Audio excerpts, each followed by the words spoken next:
Discuss about our study on how bamboo can be a substitute for steel as a scaffolding system for construction. Here are some background of the study. Bamboos are large flowering plants that is a member of the grass family. They are also known to be resilient and are capable to remain upright even when facing harsh winds. A single bamboo forest can produce 25 to 35 tons per hectare per year.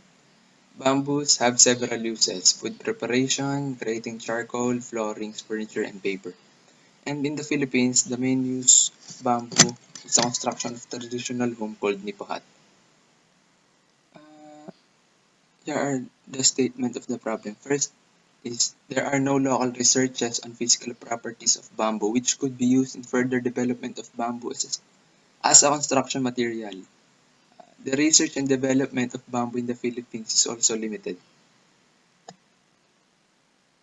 Here are the objectives of the study. First is to determine the physical properties of bamboo found in the Philippines. Next is to determine if bamboo can be a cheap and effective alternative to conventional scaffolding materials. Lastly, to promote the further research and development of bamboo as a construction material. Uh, Next, the significance of the study. First is the determination of measurable values of the physical properties of bamboo will aid in the promotion of bamboo as a construction material in the Philippines. Next is the presence of measurable values of the physical properties of bamboo will make it a plausible alternative to conventional timber as per timber design. Lastly, this will open a new industry, thus creating more jobs and business opportunities if the study can provide substantial evidence that bamboos a scaffolding material. Next is the scopes and limitations. The researchers only have 11 weeks to complete the study. The researchers lack funding the small sample size. The researchers are only able to obtain bamboo sample of one species found in Batangas. Uh, Next are the review of relative literature. As said in the introduction, bamboo is known to be a large flowering plant that is a member of grass family. In addition, bamboo is also one of the most growing plants in the world. It can also bring many benefits to the environment, for bamboo can capture carbon dioxide and prevent soil erosion. Next is fiber morphology. The stems of a bamboo have thick, walled fiber strands connected with the vascular bundles that are fixed in para parenchyma tissues. This gives the mechanical strength of bamboo clamps. The clamps that are able to be seen appear as the minuscule dark dots when the stem is cut crosswise are composed of spindle-shaped fiber cells of 2 millimeters in length and 15 micrometers in width. Fiber morphologies also have fiber cell walls that can be characterized as a coaxial compound structure of alternating wide and thin lamellae with a constructing cellulose fibril position. I am Andrew Joseph Tikatamisan. 2.2 Bamboo Composition. The tissues of monocotyledonous bamboos are a highly acceptable system to study such adaptation as cells are versatile and develops as the bamboo grows. The cross section of bamboo stems appear as uniformly dispersed fibers and parenchyma cells with thick secondary walls. 2.1.2.1 Cellulose. One of the most abundant polymers in the world. It is a good reinforcement on both thermoplastic and thermosetting polymers. Cellulose are joined with microfibrils having an average thickness of 3.5 nanometers. 2.1.2.2 Hemicellulose. Considered as the secondary abundant polymer after cellulose. Came from the gathering of plant heteropolysaccharides bonded together in generally short branching of inadequate crystalline chains. 2.1.2.3 Lignin. The most abundant natural non-carbohydrate organic component of bamboo fiber, which is formed by cell walls between cellulose, hemicellulose, and pentose components due to its flexibility. In the middle of lamellae, is where the highest of concentrations. This makes the plant cells to solidify each other, giving strength and unbending nature to the bamboo. 2.1.3 Production Methods. Agroforestry, agroforestry systems. It is a land use management system in which trees or shrubs are grown around or among crops or pasture lands. This intentional combination of agriculture and forestry has varied benefits, including increased biodiversity and reduced erosion. 2.1.3.1 Propagation Methods. 2.3.3.1.1 Growing bamboo from rhizomes. Take bamboo rhizomes and cut them into proportions, leaving two growth buds on each with a knife. Lay the bamboo rhizomes horizontally on posts with the buds facing up. Spread a 3-inch layer of soil over them and water thoroughly until the soil looks deeply moist. Place the container in a warm spot under light shade. 2.3 2.1.3.1.2 Growing bamboo from the culms. Cut a 10-inch piece of bamboo at a 45-degree angle. Each piece you cut from the bamboo should contain at least 3 or 4 nodes. Applying a root applying a rooting hormone to one end of the cutting. Applying 1/8 inch of soft wax around the rim of the exposed end. Burying bury the one bury the cutting one node deep into a pot filled with pot, potting soil and fill the center of the cutting with water. 2.1.3.1.2 Growing bamboo from the culms. Cut a 10-inch piece of bamboo at a 45-degree angle. Each each piece you cut from the bamboo should contain at least 3 or 4 nodes. Applying the root hormone to one end of the cutting, applying 1/8 inch of soft wax around the rim of the exposed end, burying the cutting one node deep into a pot filled with potting soil and fill the center of the cutting with water.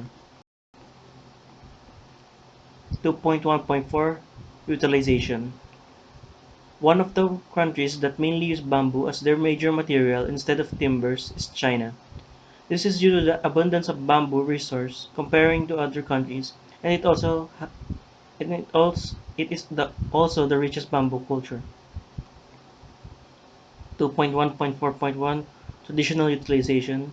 In terms of timber bamboo, by roughing to finishing gradually, mainly using rough machining in building, not only can be used as scaffold material, scaffold, and all simple bamboo house beams, columns, walls, and bamboo ladders. Bamboo has reduced dependence on solid wood while in less strong economies.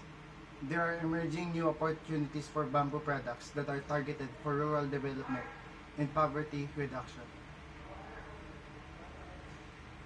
Compressive strength is defined as the capacity of a material to withstand breaking under the presence of compressive stresses. Some of the cons of bamboo are its mechanical properties, which involves compressive strength since it varies from a location to another in its rigidity. Tensile strength is defined as the resistance or capacity of a material to withstand breaking under tension. Flexure strength is the capacity of a material or member to withstand failure due to bending stresses induced from transverse loads. Methodology.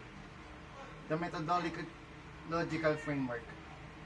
First, we have the bamboo, then analyze its physical properties, analyze it whether it can be as scaffolding, and put a conclusion. Research design.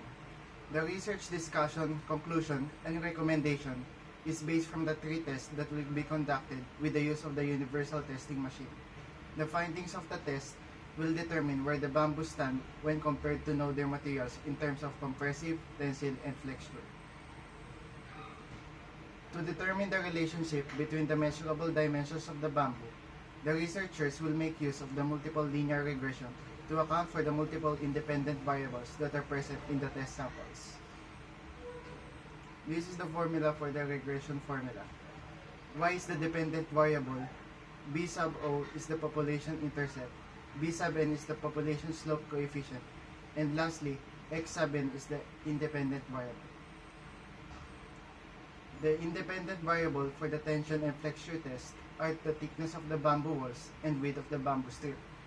Data gathering instrument. The researchers made use of the universal testing machine in the Mapua University campus for all three tests. The results of the test were displayed in the computer that controls the UTM. The data is also shown in graphs to aid in visualizing the results of the tests. For the procedures, to determine the compressive strength of the bamboo, the procedure are as follows. The bamboo is cut into segments, then the outer skin of the bamboo is peeled off to lessen the odor of the bamboo. Then the samples are measured and marked prior to testing. And each of the 10 samples are tested on the UTM by compressing the samples until the samples are crushed.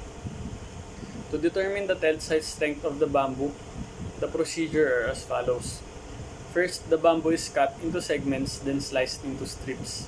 Then the samples are measured and marked prior to testing. And then each of the 10 samples are tested on the UTM by applying tensile load on the opposite lengthwise side of the strips until the strip breaks. To determine the flexure strength of bamboo, the procedure are as follows. The bamboo is first cut into segments, then sliced into strips. Then the samples are measured and marked prior to testing. And each of the 10 samples are tested on the UTM by applying a concentrated load on the middle of the strips until the strip breaks. So for the results and discussions, for compressive strength test, the highest value of the maximum stress is 47.459 MPa, while the lowest is 19.802 MPa with an average of 31.942 MPa. So the R squared value is 0.180 with a multiple linear regression equation of y is equal to 31.825 plus 0.403 x sub 1 minus 4.425 x sub 2, where x sub 1 is the outer diameter of the bamboo segment and x sub 2 is the thickness of the bamboo wall. By observation, the bamboo segment ruptures in the midpoint of its height. As the amount of force actually is applied on the segment, it begins to buckle, exposing the hollow center of the bamboo. When the load is removed from the segment, the bamboo returns to its previous state but with permanent damage on the rupture point and the top portion where the load is applied. So for the tensile strength test, the highest value of the maximum stress is 222.821 MPa, while the lowest is 108.780 MPa, with an average of 190.018 MPa. The R squared value is 0.147 with a multiple linear regression equation of y is equal to 214.498 minus 40.845 x sub 1 plus 7.369 x sub 2, where x sub 1 is the thickness of the bamboo wall and x sub 2 is the width of the bamboo strip. So by observation, there are two types of rupture for tensile strength. One where the individual strands of the bamboo strip are disconnected from the bunch and where a longitudinal crack appears in the middle of the strip. So for flexural strength test, the highest value of maximum stress is 144.440 MPa, while the lowest is 62.743 MPa, with an average of 107.223 MPa. So the R squared value is 0.132 with a multiple linear regression equation of y is equal to 230.761 minus 10.825 x sub 1 minus 1.61256 x sub 2, where x sub 1 is the thickness of the bamboo wall. Continuing the results and conclusion for flexural strength test. So by observation, all of the sample bamboo strips are bent at the midspan where the concentrated load is applied. The inner wall of the bamboo strips has been pulled apart while the outside wall is compressed. So Chapter 5, Conclusion and Recommendation. The result of the test shows the values of the physical properties of bamboo. The compressive strength of bamboo is around 31.941 megapascal, while for the tensile strength is around 190.018 megapascal, and for the flexural strength is at about 107.223 megapascal. A species of timber locally known as sasalit has the strongest compressive tensile and flexure strength. It has a compressive strength of 21.60 megapascal, a tensile strength of 31.30 megapascal, and flexural strength of 31.30 megapascal. The compressive strength of the bamboo is higher than the compressive strength of even the strongest timber in the Philippines. The flexural strength bamboo is 3 times stronger than that of the sasalit timber. The most impressive physical property of the bamboo is the tensile strength. The tensile strength of bamboo is 6 times stronger than of that the sasalit. With the results of the test and the data gathered, the researchers therefore conclude that bamboo is a good alternative material for scaffolding. Bamboo surpasses even the strongest species of timber used in the Philippines, and bamboo is also cheap and easy to grow.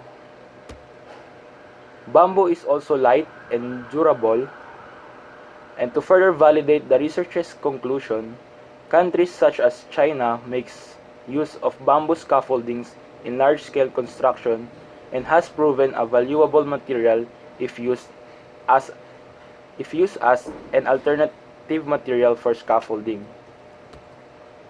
And for the recommendation, the researchers recommend to have tensile samples have clamps so before the samples will not break before testing. The researchers recommend that the compressive samples have to be cut flat at its surface. And the researchers recommend the future engineers to include how much the moisture content affects the physical properties of the bamboo. Also, the samples to be taken by the UTM must be perfectly cut so that there will be no problem in putting it in the machine. And lastly, the researchers recommend to increase the samples in testing the physical properties of the bamboo to decrease deviation. And thank you for listening. That's all.